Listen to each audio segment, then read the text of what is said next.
Sometimes when you pray for love, the devil answers first. I never thought my own heart could betray me. I never thought the same lips that sang hymns on Sunday would tremble when he whispered my name. But this diary has become the only place I can tell the truth.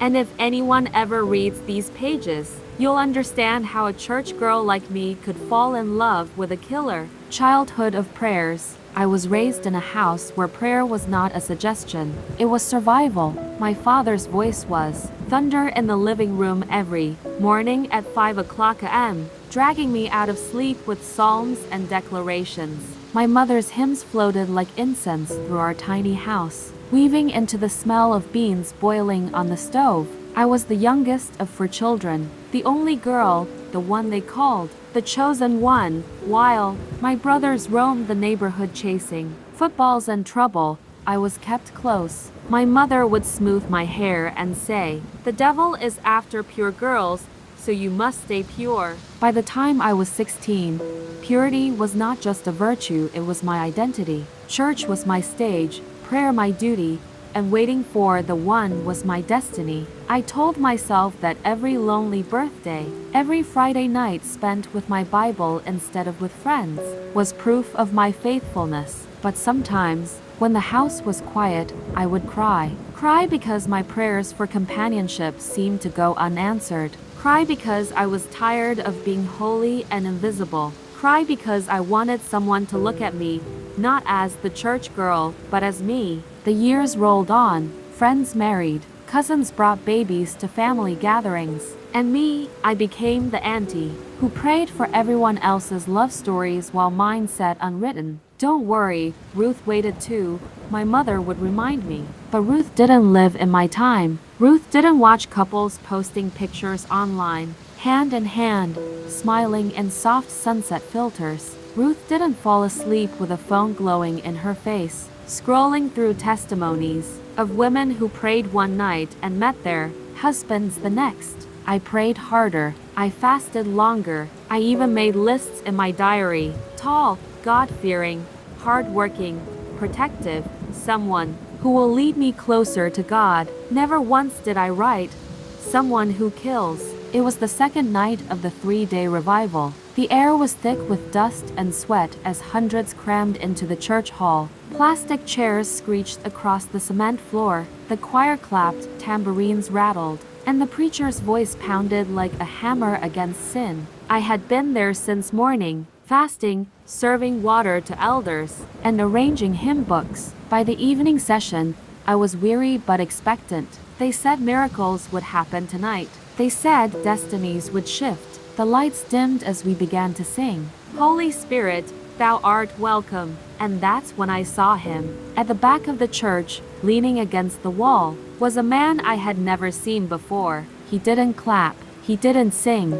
He just stood there, arms crossed, eyes burning through the shadows. Our eyes met, and for the first time in my life, I forgot the words to a hymn. He was tall, broad-shouldered, dressed simply in a black shirt that hugged his frame. His face was handsome but hard, like someone carved it from stone and left no room for softness. His eyes dark, deep, unreadable. I shook myself and turned away, clutching my Bible tighter. Focus. This is church. You came for God, not men. But every time I lifted my head, he was still there staring, not at the preacher, not at the choir, but at me. Midway through the sermon, the preacher's voice rose. Not every man who walks into your life is sent by God. Some are agents of destruction, wolves in sheep's clothing, test the spirits. The church shouted amen. My heart pounded. I swallowed hard, suddenly nervous, though I couldn't explain why. I glanced back again. He hadn't moved. His lips curled slightly, almost like he was amused by the preacher's warning. The service ended past 10 p.m. The crowd spilled into the night air, buzzing with prayers and testimonies. My legs ached, but my spirit felt light. I was halfway down the church steps when I heard a low voice behind me. "You dropped this." I turned. He was holding out my handkerchief, white, embroidered with my initials. My fingers brushed his as I took it, and a shiver ran through me. "Thank you," I managed, my voice barely steady. "You pray hard," he said. His eyes scanned me, not with lust, but with a strange intensity. "I could see it on your face." I blinked, caught off guard. "You were watching me pray." He gave a faint smile. I watch everything. Something in his tone should have unsettled me, but instead, I felt seen. He offered to walk me home. At first, I refused. I don't know you, but he persisted, polite yet firm. Eventually, I agreed, reasoning that it was late, and maybe God had sent him as protection. The road was dim, the streetlights flickering. My sandals slapped softly against the dusty ground. He walked beside me, silent at first, then he asked, "What's your name?" "Grace," I replied. He chuckled. "Of course it is. What do you mean?" I asked. "Nothing," he said. "Just fitting." We walked in silence for a while. Then I asked the obvious, "You're not from our church, are you?" "No," he said. "Where do you worship?" He hesitated. Not really." That should have been my red flag. But instead, I thought, maybe I'm meant to bring him closer to God. The more I asked, the less he said. His answers were short, vague. His past, complicated. His family, far. His job, security. But the way he looked at me steady, unblinking, made me forget the emptiness of his words. At one point, he stopped walking, turned to me, and said, "You're different. You're not like other girls." My cheeks flushed. I looked away. No one had ever said that to me before. Not even the brothers at church who quoted Proverbs 31 like it was a pickup line. Something inside me stirred hope, excitement, maybe even danger. That night, I dreamed I was standing in the church again. The lights flickered. The preacher's voice echoed, "Test the spirits." When I turned, I saw him standing at the altar, holding a Bible that dripped blood. He smiled, but his teeth were sharp, like an animal's. I woke up sweating, clutching my bedsheet. I almost wrote it down in my diary, but stopped. It was just a dream, I told myself. Don't be dramatic. Dear diary, tonight I met someone. His name, he didn't tell me. Or maybe I forgot to ask. That's strange, isn't it? I walked all the way home with him, and I don't even know his name. But something about him draws me. He feels like a secret God hid in plain sight, waiting for me to discover. Still, there's a part of me that's uneasy. His eyes, they don't shine like the brothers at church. They're darker, heavier, like he's carrying something he won't speak of. Am I overthinking, or is this the answer to my prayer wrapped in mystery? I don't know yet, but I want to see him again. And I think he wants to see me too. Sleep didn't come easily that night. I tossed and turned, replaying every moment of our walk. The way he spoke so little, yet every word lingered. The way his eyes stayed on me, as though he was studying, memorizing. I reached for my Bible, flipping pages at random until my eyes landed on a verse I had underlined years ago. "Beloved, believe not every spirit, but try the spirits whether they are of God." 1 John 4:2-1. I frowned, shut the Bible quickly, and lay back down. My heart wanted to believe this was divine and answered prayer, but my spirit whispered caution. Still, the excitement of being noticed, being chosen, drowned out the warning. At breakfast, my mother noticed I was quieter than usual. She stirred her pap slowly, watching me with those sharp motherly eyes that could see beyond words. "You didn't sleep well?" she asked. "I'm fine," I lied, forcing a smile. Her gaze lingered. Then she said, "Grace, remember, not every smile hides peace. Some smiles hide knives." I froze. She had no way of knowing about last night. I wanted to ask what she meant, but I laughed it off instead. Don't read too much into it, I told myself.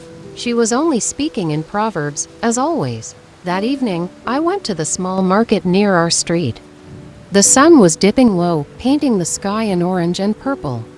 I moved from stall to stall, buying tomatoes, pepper, and onions for stew.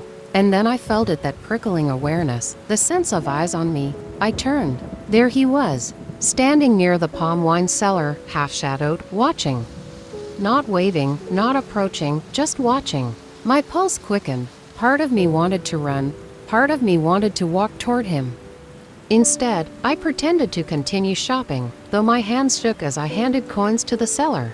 When I finally glanced back, he was gone. Dear diary, this is strange. I saw him again. He didn't speak, didn't come near me, but I felt his presence. Like he was making sure I knew he was still around. Is this what the pursuit feels like? Is this what it means to be wanted? Yet there's a shadow in it, too. He feels less like an admirer, and more like a hunter. Sunday came. I wore my best dress light blue with white lace. As I adjusted my headscarf, I caught myself thinking, what if he's there? Will he notice me again? In church, I scanned the back wall where I first saw him. Empty. After service, as I walked out, my friend Martha leaned close and whispered, "Grace, who was that man you were walking with the other night? People noticed." My heart thudded. "Oh, just someone I met." Martha raised her brows. "Be careful, oh. His eyes don't look friendly. They look dangerous." I forced a laugh. "You're exaggerating." But her words followed me like a shadow all the way home. 2 nights later, rain poured heavy. The streets were slick and shining under dim lamps. I hurried home, clutching my umbrella, when I saw a figure step out from the shadows. It was him. He walked beside me without asking, his shirt clinging to his frame from the rain. "You didn't come to church last Sunday," I said, trying to sound casual. "Church isn't for me," he replied flatly. "Why?" He glanced at me, rain dripping from his hair. "Because God and I don't agree." Something in my chest tightened. What did that even mean? "Yet you came to the revival," I pressed. I was curious. He smirked. "And I saw you." That was enough. Despite the chill of the rain, heat rushed to my cheeks. His words had a power sharp, direct, piercing through the polite walls I usually kept up. We walked in silence for a while, until he added softly, almost too softly to hear, "I don't usually talk to people, but you make me want to." That night, I dreamt again. I was walking down a dark road. He was beside me, holding my hand, but when I looked down, his hand was covered in blood, dripping onto my dress. I tried to let go, but his grip tightened until it hurt. I woke up screaming. Extended diary reflection. Dear diary, why do I feel 2 things at once, attraction and fear? He pulls me in like a tide, but sometimes I feel like I'm drowning. His eyes unsettle me, yet I can't stop thinking of them. His words are few, but each one cuts deep, echoing long after he's gone. Martha said he looks dangerous. My mother warned me with her proverbs. My dreams shout louder than both, but when he's near, none of that matters. I feel chosen, seen, desired, and after so many years of waiting, how do I turn away from that? I keep telling myself, maybe God sent me to change him. Maybe I'm the reason he'll finally walk into the light. But what if I'm wrong? What if I'm the one being led into the dark? The next evening, just as I finished writing, there was a knock at the door. Firm, measured, 3 times. I wasn't expecting anyone. My parents were out visiting a neighbor. The rain had started again, and the night outside was thick with shadows. I hesitated, clutching my diary to my chest. Another knock. Slowly, I walked to the door. My heart hammered as I pulled it open. And there he was, standing in the rain, soaked, silent, his eyes locked on mine. He finally spoke, his voice low and steady. "Grace, we need to talk."